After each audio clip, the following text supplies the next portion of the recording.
அப்ப அவங்களுக்கு யார் நிலம் எந்த நிலங்கிறது தெல்ல தெளிவாக தெரியும். ஒவ்வொரு வருவாய் வருஷத்தையும் அதை எழுதி வச்சிருக்காங்க.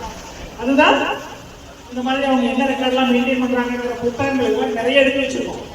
அதுலயே சொல்றாங்க என்னென்ன எடுத்து வச்சிருக்காங்க. இனாம பொறுத்த வரைக்கும் அந்த நிலத்துல அனுபவத்துல 1802 இருந்து இன்னைக்கு வரைக்கும் யார் இருக்காங்கிறது வருவாய்த்துறையில எடுத்து வச்சிருக்காங்க. நில விவசாயிகளை வஞ்சிக்காதே வஞ்சிக்காதே உழவர்களை வஞ்சிக்காதே. போராட்டம் இது போராட்டம்,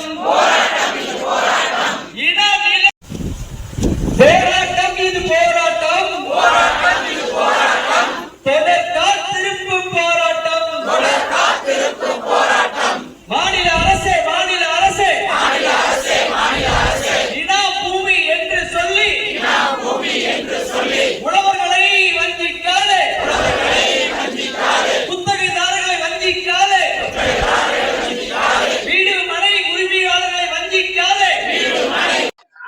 அனைவருக்கும் வணக்கம்.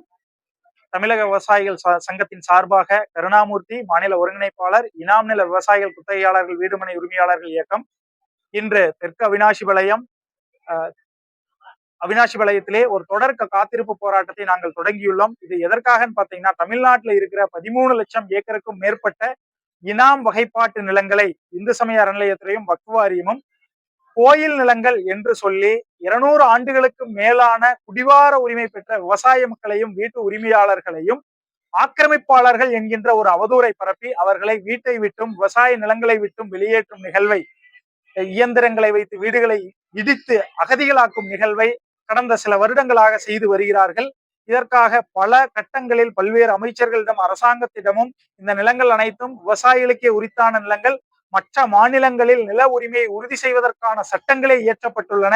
தமிழ்நாட்டிலும் இனாம் ஒழிப்பு சட்டங்கள் கொண்டு வரப்பட்டு இந்த நிலங்களில் அனுபவத்தில் இருந்தவர்களுக்கு நில உரிமையை உறுதி செய்வதற்காக உழுபவர்களுக்கே நிலம் சொந்தம் என்கின்ற கோட்பாட்டின் அடிப்படையில் கொண்டு வரப்பட்ட சட்டங்கள் கொண்டு வரப்பட்டு பட்டாக்கள் விவசாயிகளுக்கு வழங்கப்பட்டுள்ளன. ஆனால் இன்று இந்த நிலங்கள் அனைத்தும் பூஜ்ஜிய மதிப்பு செய்யப்பட்டு பத்திரப்பதிவுக்கு தடை ஏற்படுத்தப்பட்டு ஒரு நிலம் கூட, ஒரு விவசாயி கூட, ஒரு வீட்டு உரிமையாளர் கூட நிம்மதியாக வாழ்வதற்கான வழிவகை இல்லாமல் அனைவருக்குமே இன்னல்களை இந்து சமய அறநிலையத்துறையும் வக்ஃப் வாரியம் ஏற்படுத்தியுள்ளது. இதற்காக 250 ஆண்டு கால ஆவணங்களை நாங்கள் தோண்டி எடுத்து நியாயமாக குடிவார உரிமை பெற்றிருக்கும் அனைத்து விவசாயிகளுக்கும் நில உரிமையை உறுதி செய்து பாதுகாக்க கோரி சட்டம் இயற்றுவதற்கான கோரிக்கையை வைத்து தொடர் காத்திருப்பு போராட்டத்தை இன்று நாங்கள் ஆரம்பித்துள்ளோம். இந்த போராட்டமானது சட்டமாக உருவாகும் வரை தொடரும் என்பதை தெரிவித்துக் கொள்கிறோம்.